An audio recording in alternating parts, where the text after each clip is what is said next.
जय जिनेन्द्र। मंगलाचरण से स्वाध्याय का शुभारंभ करते हैं। ओम नमः सिद्धेभ्यः, ओम नमः सिद्धेभ्यः, ओम नमः सिद्धेभ्यः। नमो अरिहन्ताणं, नमो सिद्धाणं, नमो आयिरीयाणं, नमो उवज्जायाणं, नमो लोये सव्वसाहूणम्। नमः श्रीवर्धमानाय निर्धूतकलिलात्मने सालोकानां त्रिलोकानां यद्विद्यादर्पणायते।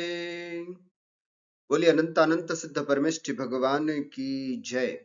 देवादिदेव 1008 चिंतामणि पार्श्वनाथ भगवान की जय। संत शिरोमणि 108 आचार्य गुरुवर विद्यासागर जी महाराज की जय। निर्यापक आचार्य 108 समय सागर जी महाराज की जय। जगत पूज्य निर्यापक मुनि मुनि पंगव 108 गुरुवर्षि सुधा सागर जी महाराज की जय। समस्त मुनि संघ की जय। अहिंसामय विश्व धर्म की जय। द्वादश वर्षीय श्रवण संस्कृति स्वाध्याय पाठ्यक्रम के इस द्वितीय वर्षीय पाठ्यक्रम में आप सभी महानुभावों का मैं हार्दिक अभिनंदन और स्वागत करता हूं। हम अभी यहाँ पर रत्नकरंडक श्रावकाचार ग्रंथ का स्वाध्याय कर रहे हैं, जिसके अंतर्गत श्रावक के 12 व्रतों की चर्चा चल रही है, जिसमें हमने पिछले स्वाध्यायों में 4 शिक्षा व्रतों की चर्चा कर रहे थे, जिसमें अंतिम शिक्षा व्रत है वैयावृत्य शिक्षा व्रत। उसी के अंतर्गत 4 प्रकार के दान की चर्चा हमने पिछली बार सुनी थी। आहार दान, औषध दान, शास्त्र अथवा ज्ञान दान और अभय दान अथवा आवास दान, ये 4 प्रकार के दान होते हैं। आज हम उससे आगे श्लोक संख्या 118 देखते हैं, आचार्य क्या बता रहे हैं।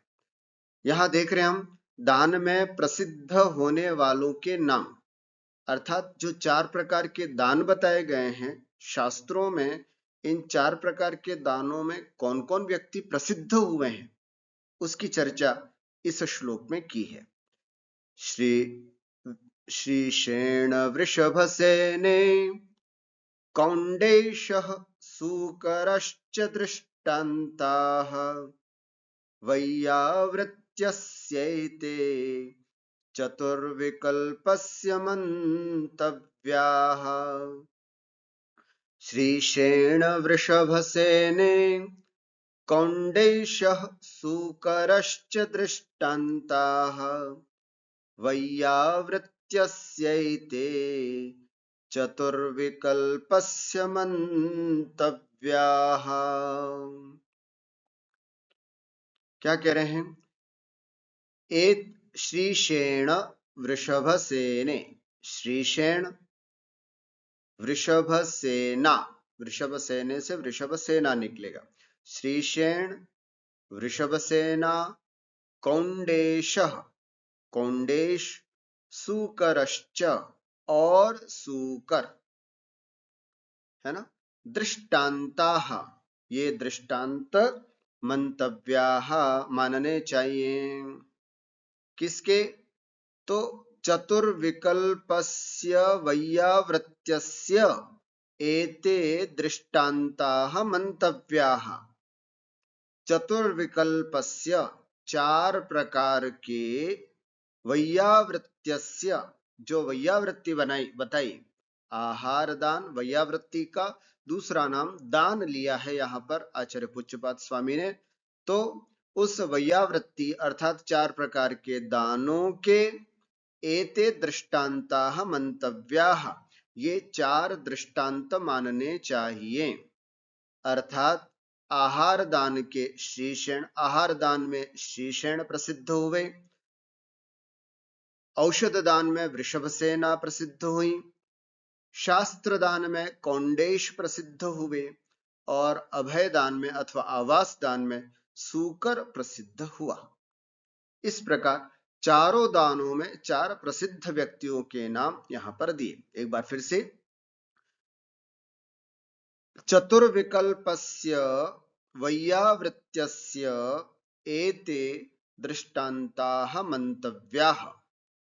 चतुर्विकल्पस्य, चार प्रकार की वैयावृत्यस्य, वैयावृत्ति के, एते दृष्टांताः, ये दृष्टांत अथवा ये लोग प्रसिद्ध हुए हैं, ऐसा मंतव्याः मानना चाहिए। कौन प्रसिद्ध हुए हैं?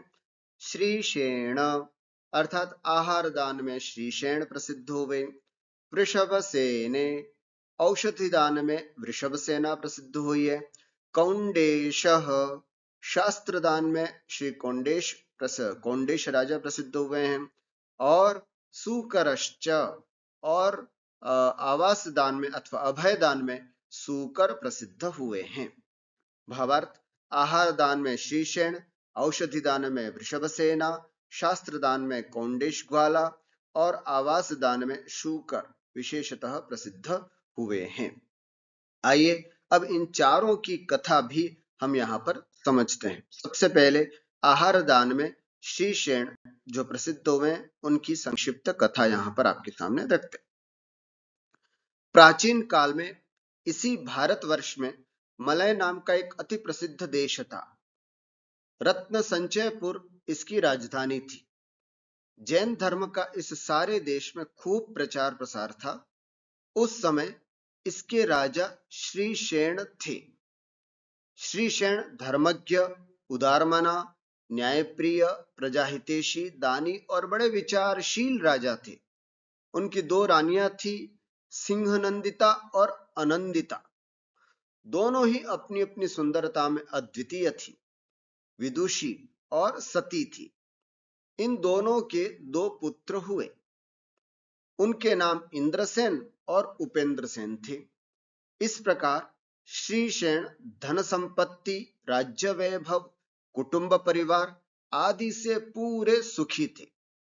प्रजा का नीति के साथ पालन करते हुए वे अपने समय को बड़े आनंद के साथ बिता रहे थे। एक दिन श्रीशेण के यहाँ आदित्य गति और अरिंजय नाम के दो चारण रिद्धि के धारी मुनिराज पृथ्वियों को अपने पांवों से पवित्र करते हुए आहार के लिए आए। श्रीशेण ने बड़ी भक्ति से उनका आह्वान अर्थात पड़गाहन कर उन्हें पवित्र आहार कराया। इस पात्रदान से उनके यहाँ स्वर्ग के देवों ने रत्नों की वर्षा की, कल्प वृक्षों के सुंदर और सुगंधित फूल बरसाए, दुंदुभी बाजे बजे, मंद सुगंध वायु बही और जय जयकार हुआ, खूब बधाइयां मिली। और सच है, सुपात्रों को दिए गए दान से फल से क्या नहीं हो पाता। इसके बाद श्रीशेण ने और बहुत वर्षों तक राज्य सुख भोगा। अंत में मर करके घातकी खंड द्वीप की पूर्व भोग उत्तर कुरु भोग भूमि में उत्पन्न हुए। सच है, साधुओं की संगति से जब मुक्ति भी प्राप्त हो सकती है, तब कौन ऐसी उससे भी बढ़कर वस्तु होगी जो प्राप्त न हो।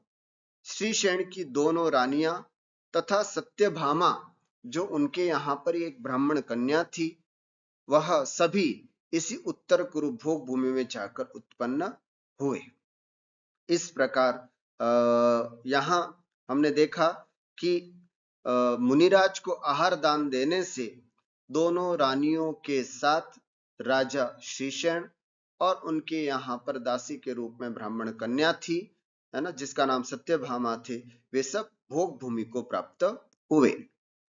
अंत में स्वाभाविक सरल भावों से मृत्यु लाभ कर ये दानी महात्मा कुछ बाकी बचे हुए पुण्य फल से स्वर्ग में जाते हैं। भोग भूमि से स्वर्ग को प्राप्त हुए। श्रीशेण ने भी भोग भूमि का खूब सुख भोगा। अंत में वे स्वर्ग गए। स्वर्ग में भी मनचाहा दिव्य सुख भोग कर अंत में वे मनुष्य हुए। इस मनुष्य जन्म में ये कई बार अच्छे अच्छे राजघराने में उत्पन्न हुए। पुण्य से फिर स्वर्ग गए, वहां की आयु पूरी कर अब की बार भारतवर्ष के सुप्रसिद्ध शहर हस्तिनापुर में हस्तिनापुर के राजा विश्वसेन की रानी एरा के यहाँ इन्होंने अवतार लिया।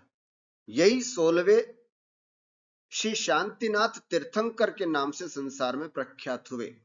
जी हाँ, श्रीशैण नाम के राजा आहार दान में जो प्रसिद्ध हुए हैं, वही आगे के भवों में जा करके शांतिनाथ भगवान 16वें तीर्थंकर हुए।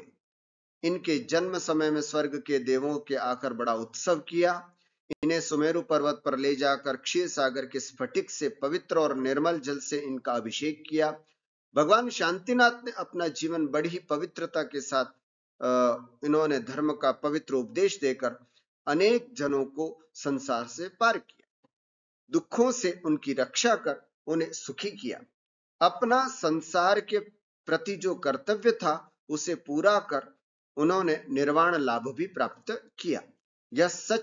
यह सब पात्र दान का फल है। इसलिए जो लोग पात्रों को भक्ति से दान देंगे वे भी नियम से ऐसा ही उत्तम सुख लाभ प्राप्त करेंगे। यह बात ध्यान में रखकर सत्पुरुषों का कर्तव्य है कि वे प्रतिदिन कुछ न कुछ दान अवश्य करें। यही दान स्वर्ग और मोक्ष के सुख को देने वाला है। मूल संग में कुंदकुंदाचार्य की परंपरा में श्री मल्ली भूषण भट्टारक हुए हैं। रत्नत्रय सम्यक दर्शन, सम्यक ज्ञान और सम्यक चारित्र के धारी थे। इन्हीं गुरु महाराज की कृपा से मुझे अल्प बुद्धि नेमिदत्त ब्रह्मचारी ने पात्रदान के संबंध में श्री शांतिनाथ भगवान को पवित्र कथा लिखी है। ये कथा मेरे परम शांति की कारण हो। कुल मिलाकर की ये आराधना कथा कोश से हमने कथा को संक्षिप्त रूप से लिया है और इसमें श्रीशैण ने किस तरह से आहार दान दिया चारण रिद्धिधारी मुनिराजों को और आगे जाकर के 16वें तीर्थंकर शांतिनाथ भगवान बने, ये श्रीशैण की कथा। औषध दान में वृषभ सेना की कथा प्रसिद्ध है। आइए संक्षिप्त में इसको भी सुनते हैं। वृषभ सेना पहले जन्म में ब्राह्मण की लड़की थी। वृषभ सेना पूर्व जन्म में क्या थी वो बता रहे हैं। एक ब्राह्मण की लड़की थी, उसका नाम नागश्री था। किसी राजघराने में बुहारी दिया करती थी, है ना, बुहारी का काम, झाड़ू का काम करती थी। एक दिन मुनिदत्त नाम के योगीराज महल के कोट के भीतर एक वायु रहित पवित्र स्थान में बैठे ध्यान कर रहे थे। उस समय संध्या का था।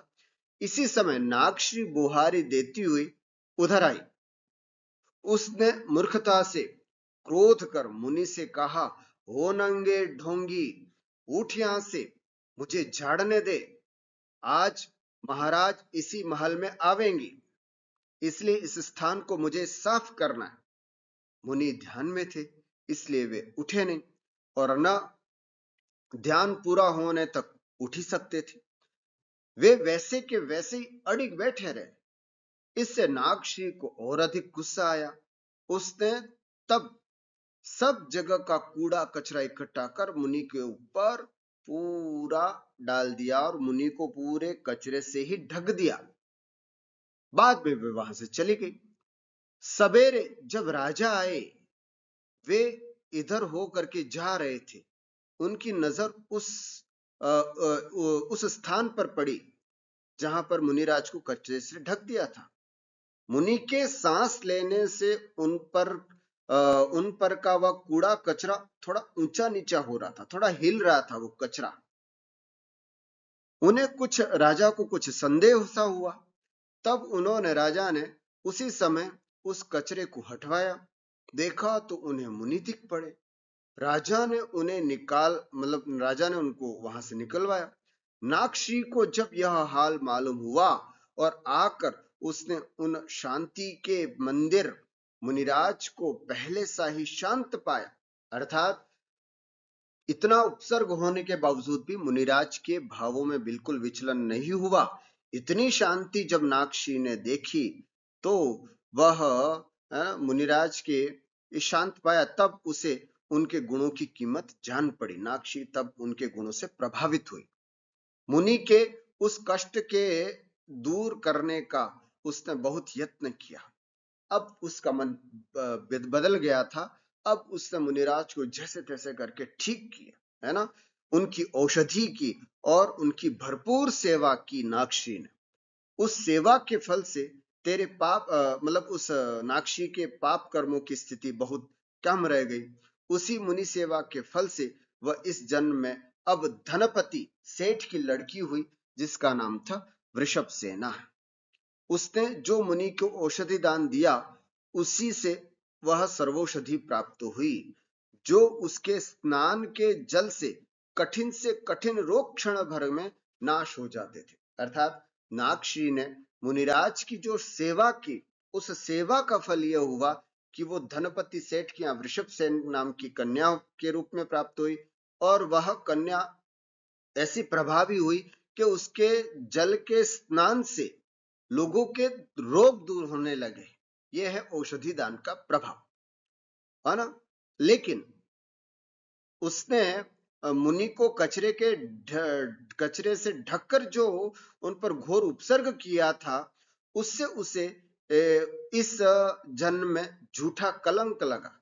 उसको पर पुरुष के साथ संसर्ग का झूठा कलंक लगा, जिसके खातिर राजा ने उसको मृत्यु दंड का आदेश दिया था।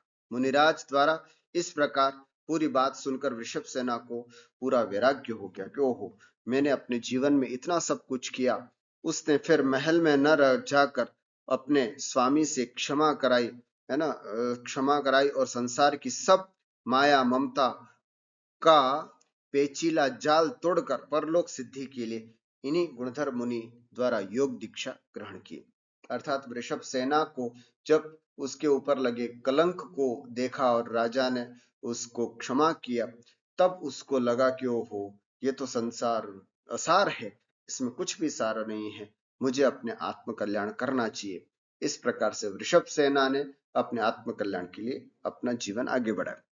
कुल मिलाकर के सारांश इतना ही है, मुनि के ऊपर कचरा डालने से उस नागश्री को दूसरे भव में इतना कर्म का भोग भोगना पड़ा कि उसको पर पुरुष के साथ कलंक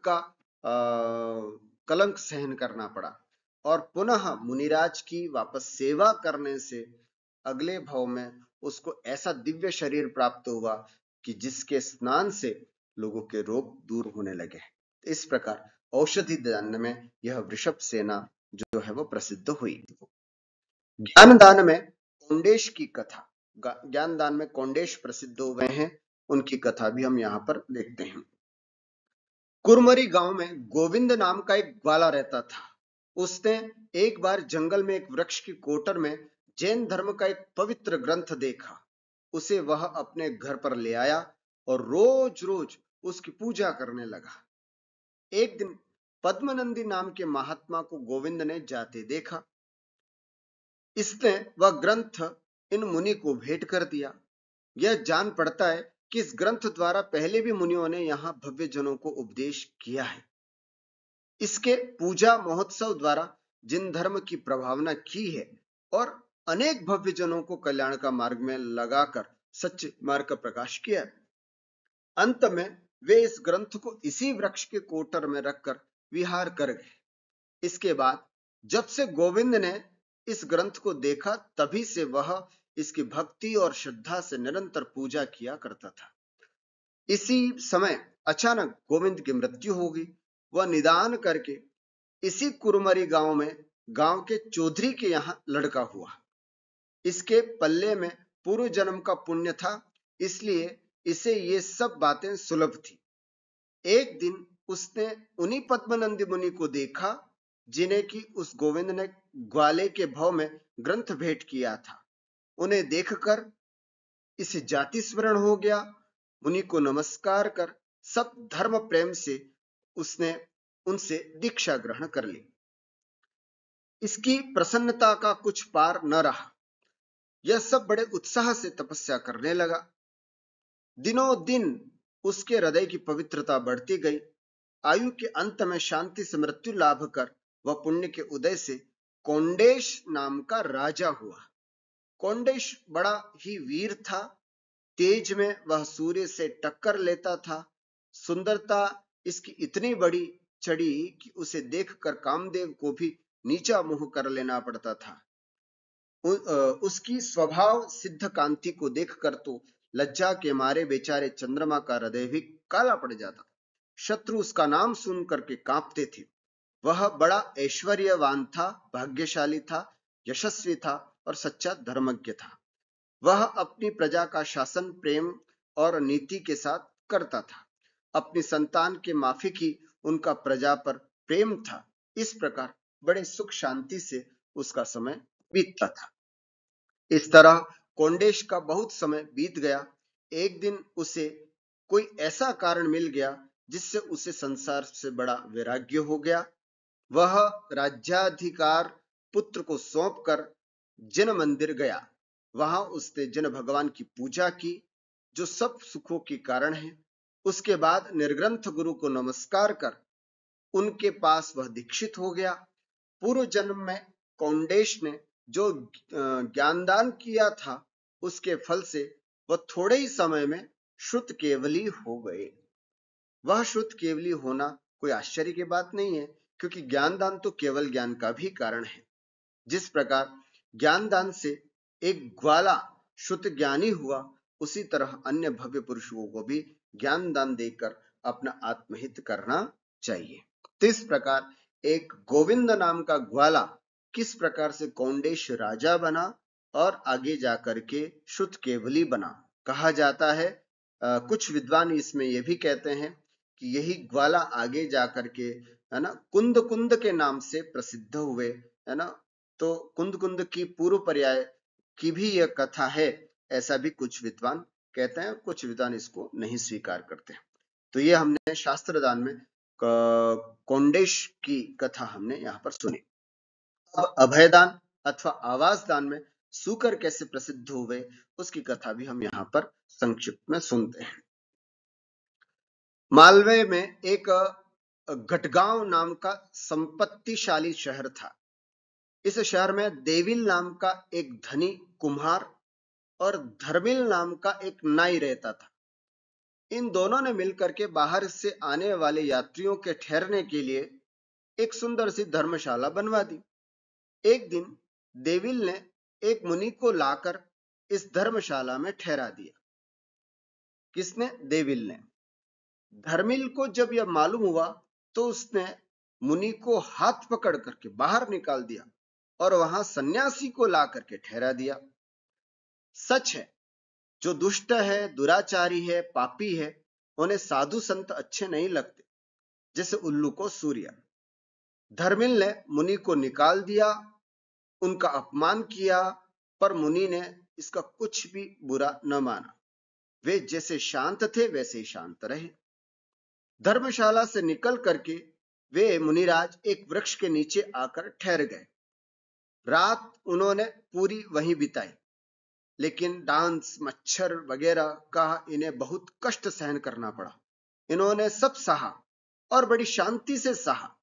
सच है, जिनका शरीर से रत्ती भर मोह नहीं, उनके लिए तो कष्ट कोई चीज ही नहीं होती है। सवेरे जब देविल मुनि के दर्शन करने को आया और उन्हें धर्मशाला में न देखकर एक वृक्ष के नीचे बैठा देखा, तो उसे धर्मिल की इस दुष्टता पर बड़ा क्रोध आया। धर्मिल का सामना होने पर उसने उन्हें फटकारा। देविल की फटकार धर्मिल न सहन सका और बात बहुत बढ़ गई। और यहाँ मालवे में तब एक घटगांव नाम की संपत्तिशाली शहर, इस शहर में देविल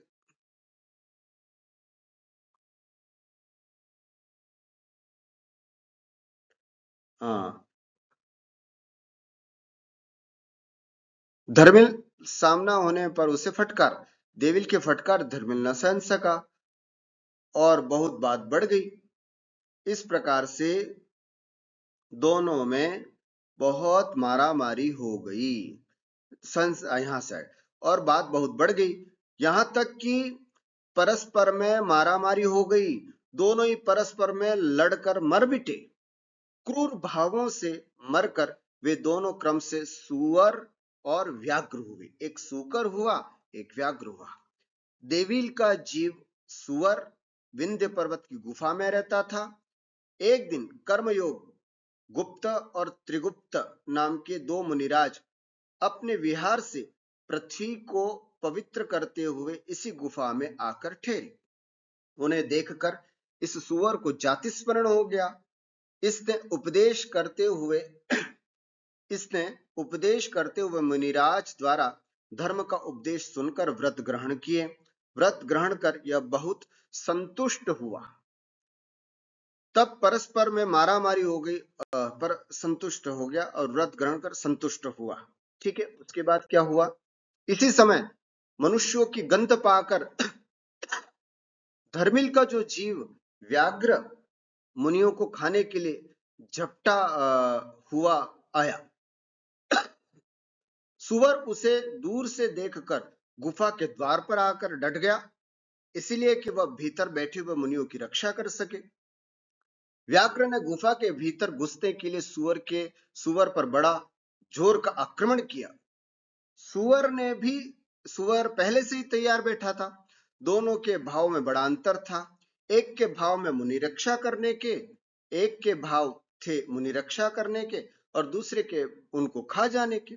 इसलिए देविल का जीव सुअर तो मुनि रक्षा रूप पवित्र भावों से मरकर सौधर्म सर्ग में अनेक रिद्धियों के धारित देव हुआ, जिससे शरीर की चमकती हुई कांति गाढ़े से गाढ़े अंधकार को नाश करने वाली थी, जिसकी रूप सुंदरता लोगों के मन को देखने मात्र से मोह लेती थी, जो स्वर्गीय दिव्य वस्त्रों को, मुकुट, कुंडल, हार आदि बहुमूल्य भूषणों को पहनता है।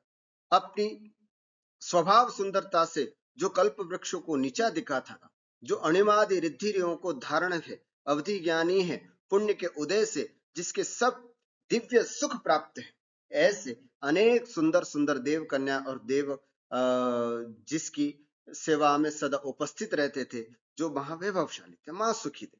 स्वर्गों के देवों द्वारा जिसके चरण पूजे जाते थे, ऐसे जिन भगवान की, जिन प्रतिमाओं की और कृत्रिम अकृत्रिम जिन मंदिरों की जो सदा भक्ति और प्रेम से पूजा करता था, दुर्गति के दुखों को नाश करने वाले तीर्थों की यात्रा करता है, महामुनियों की भक्ति करता और धर्मात्माओं के साथ वात्सल्य भाव रखता है, ऐसी उसकी सुखमय स्थिति थी, है ना, देविल की।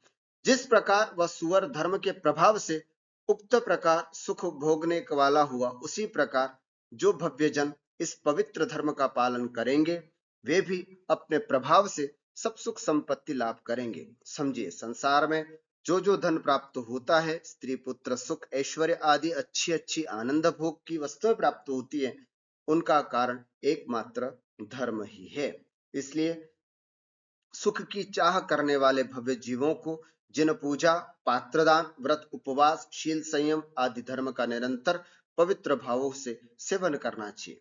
देविल तो पुण्य के प्रभाव से स्वर्ग गया और धर्मिल ने मुनियों को खा जाना चाहा था, इसलिए वह पाप के फल से मरकर नरक गया। इस प्रकार पुण्य और पाप का फल जानकर भव्यजनों को उचित है कि वे पुण्य के कारण पवित्र जैन धर्म में अपनी बुद्धि दृढ़ रखें। इस प्रकार परम सुख मोक्ष के कारण पापों का नाश करने वाले और पात्र भेद से विशेष आदर योग्य इस पवित्र अभयदान की कथा अन्य जैन शास्त्रों में अनुसार संक्षेप में यहाँ पर लिखी गई। इस प्रकार हमने देखा कि अभयदान में सूकर जो है वह प्रसिद्ध हुए और आगे जाकर के बहुत अच्छे स्वर्ग को प्राप्त हुए। अब हम आगे देखते हैं अरहत पूजा का वैयावृत्ति में अंतर्भाव। मतलब भगवान की जो पूजा करते हैं वो भी कहीं ना कहीं वैयावृत्ति में ही अंतर्भाव हो जाती है। देखते हैं, देवाधिदेव चरणे परिचरणम सर्व दुख निर्हरणम कामदुहि कामदाहिनी परिचिनुयादादृतो नित्यम। देवाधिदेव चरणे परिचरणं सर्वदुःख निर्हरणं कामदुहि कामदाहिनी परिचिनुयादादृतो नित्यम्। देवाधिदेव चरणे, देवाधिदेव अर्थात अरिहंत भगवान, अरिहंत भगवान के चरणों में परिचरणम अर्थात पूजा, सर्व दुख निर्हरणम जो समस्त दुखों को दूर करने वाली है, ऐसी परिचरणम अर्थात पूजा। देवाधिदेव चरणे सर्व दुख निर्हरणम परिचरणम देवादिदेव अरिहंत भगवान के चरणों में सभी दुखों को दूर करने वाली परिचरणम अर्थात पूजा को परिचिनुयात करना चाहिए। क्या होता है इससे? तो कहते हैं काम दुही अर्थात इच्छाओं को पूरी करने वाली, है ना। ये मतलब भगवान के जो चरण हैं वो कैसे हैं? काम दुही, काम माने इच्छा, इच्छा को पूरी करने वाले, काम दाहिनी और काम को भस्म करने वाले, है ना, काम को भस्म कर देने वाले ऐसे देवाधिदेव चरणे, ऐसे देवाधिदेव के चरणों में सर्व दुख निर्हरणम परिचरणम, सभी दुखों को दूर करने वाली इस पूजा को परिचुनियात, है ना, करना चाहिए। कौन करे? आदृतः, आदृत होकर के, आदर भाव से युक्त होकर के, है ना, मन में बड़ी श्रद्धा भाव रख करके। कब करे? नित्यम, प्रतिदिन करना चाहिए। परिचनुयाद माने करना चाहिए। अब अन्वय से देखेंगे। आदृतो, आदर भाव से युक्त प्रत्येक श्रावक को नित्यम, रोज, काम दुही, काम को पूरी करने वाली, है ना, इच्छा, सभी प्रकार की इच्छाओं को पूरी करने वाली, काम दाहिनी, काम को भस्म कर देने वाली, है ना, काम रोग को समाप्त कर देने वाले देवाधिदेव चरणे, जिनेन्द्र भगवान के चरणों में सर्व दुख निर्हरणम परिचरणम, सभी दुखों को नष्ट करने वाली परिचरणम अर्थात पूजा को परिचिनुयात, हमेशा करना चाहिए, है ना। अर्थात वैयावृत्ति जो शिक्षा व्रत है उसमें अरहत भगवान की पूजा भी सम्मिलित हो जाती है। यदि हम भगवान की पूजा करते हैं तो ये भी कहीं न कहीं वैयावृत्ति नाम का शिक्षा व्रत ही होता है। ये यहाँ पर आचार्य कह रहे हैं। क्या कह रहे हैं?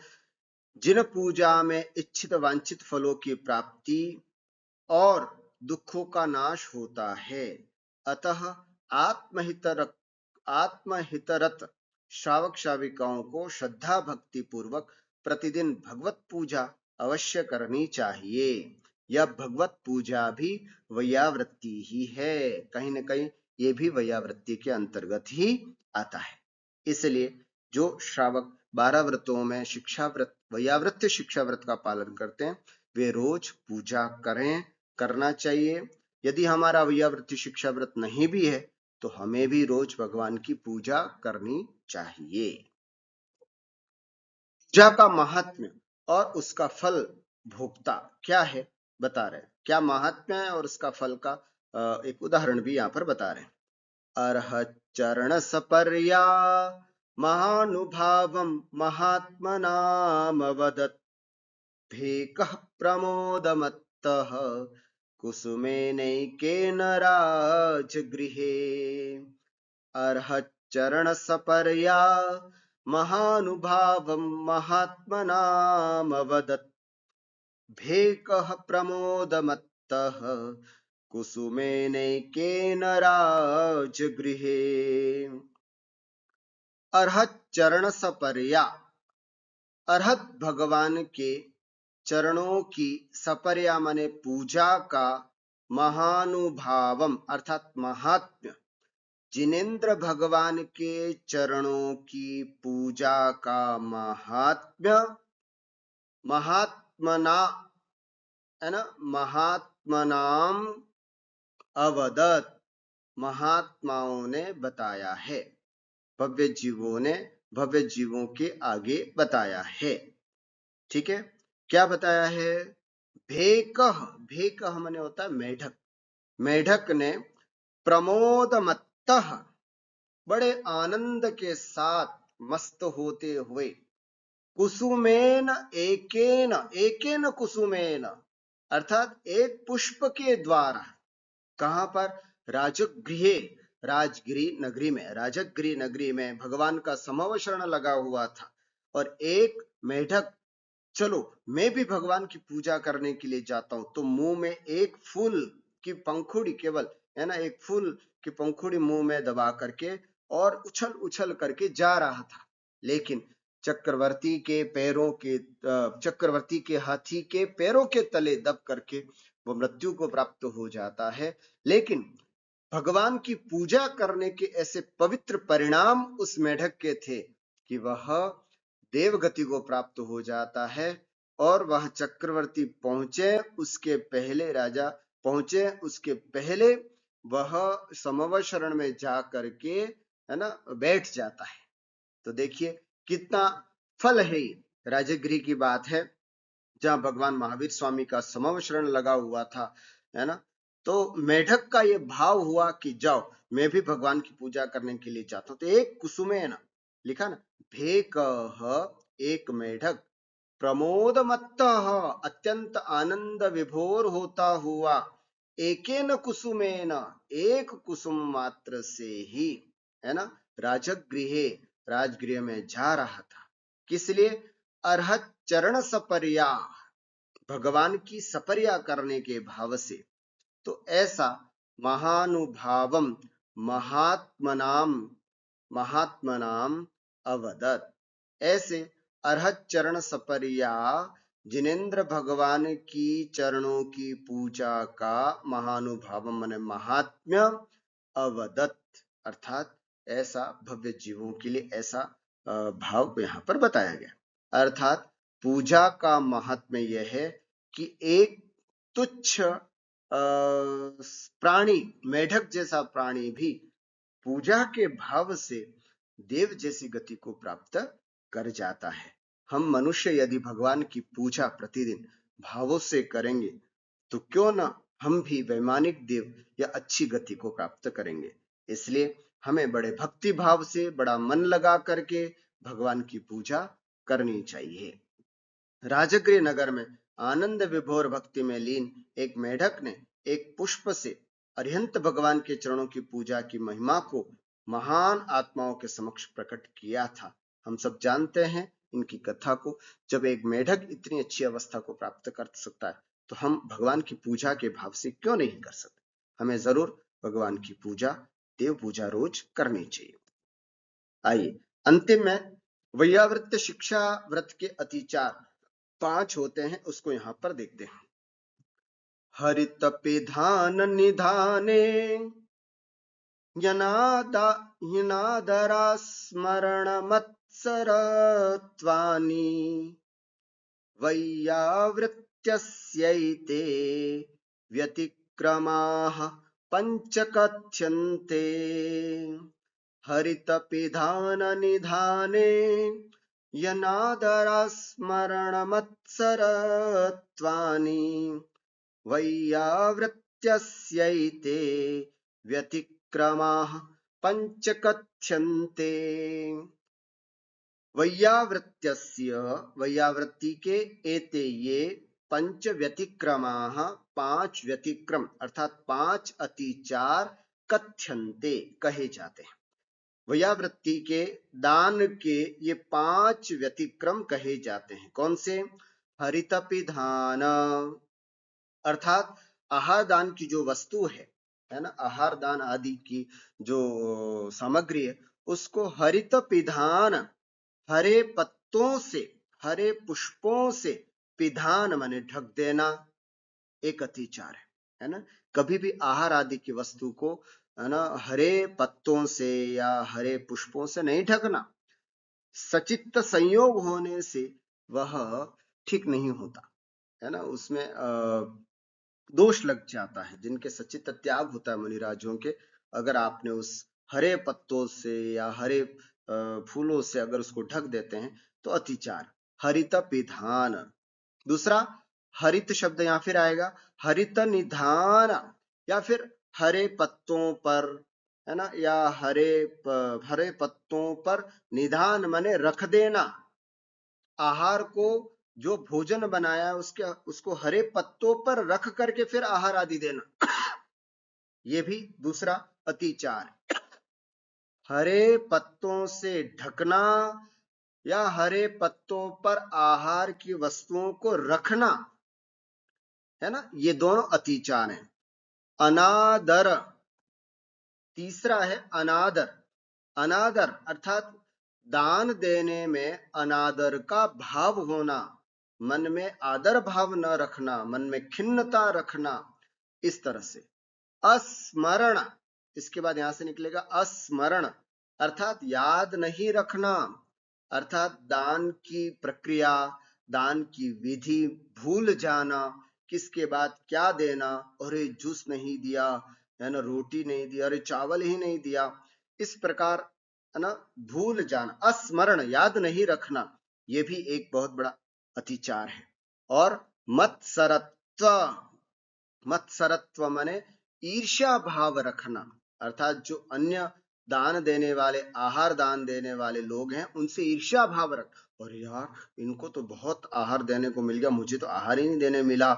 ऐसे नहीं, आहार देते समय केवल शांति से दूर खड़े होते हुए हाथ जोड़ करके यही भावना करना कि हे प्रभु, जैसे तैसे निरंतर आय आहार हो जाए। ईर्ष्या भाव नहीं करना। अगर हम ईर्ष्या भाव करते कि देखो देखो कितने लोग अंदर चले गए, हमारा तो नंबर ही नहीं आया, ऐसा भाव नहीं करना। ऐसा भाव करना ये ईर्ष्या भाव कहलाता है। कहीं न कहीं हमारे इस आहार दान में कहीं न कहीं ये भी एक अतिचार होता है। 5 अतिचार हुए। हरित पिधान, हरे पत्तों से आहार सामग्री को ढकना। हरित निधान, हरे पत्तों पर आहार सामग्री को रखना। अनादर है ना, बिना आदर भाव के आहार दान देना। अस्मरण, आहार देते देते आहार की विधि भूल जाना। और मत्सरत्व, और ईर्ष्या भाव रखना, और जो दान दे रहे हैं उन लोगों से कि मुझे कम दान दिया देने को मिला, उनको ज्यादा मिला, इस तरह का ईर्ष्या भाव रखना। एते, ये सभी वैयावृत्त्यस्य, वैयावृत्ति के, वैयावृत्ति शिक्षा व्रत के पंच व्यतिक्रमाः कथ्यन्ते, 5 अतिचार कहलाते हैं। आहार आदि की वस्तु को हरे पत्ते या पुष्पों से ढकना, उसे हरे पत्तों पर रख कर देना, दान आदि में अनादर का भाव रखना, दान आदि की प्रक्रिया विधि में भूल त्रुटि करना, अन्य दानदाताओं की प्रशंसा को सहन न करते हुए ईर्ष्या भाव से दान देना या पूजा इत्यादि करना, ये सब वैयावृत्ति के 5 अतिचार कहलाते हैं। तो वैयावृत्ति शिक्षा व्रत में दान की बात भी आ गई, पूजा की बात भी आ गई, और साधुओं की सेवा की बात भी आ गई। ऐसे इस वैयावृत्ति शिक्षा व्रत का पालन हमारे व्रती महानुभाव तो करते ही हैं, करना चाहिए। किस तरह करना चाहिए हमने देखा, लेकिन यदि हमने व्रत अंगीकार नहीं किए तो हमें भी इस वैयावृत्ति शिक्षा व्रत का पालन दान दे करके, पूजा करके, साधुओं की सेवा करते हुए करना चाहिए। इसी मंगल भाव के साथ मैं अपनी बात को विराम देता हूं। बोले द्वादशांग चिन्वाणी माता की जय।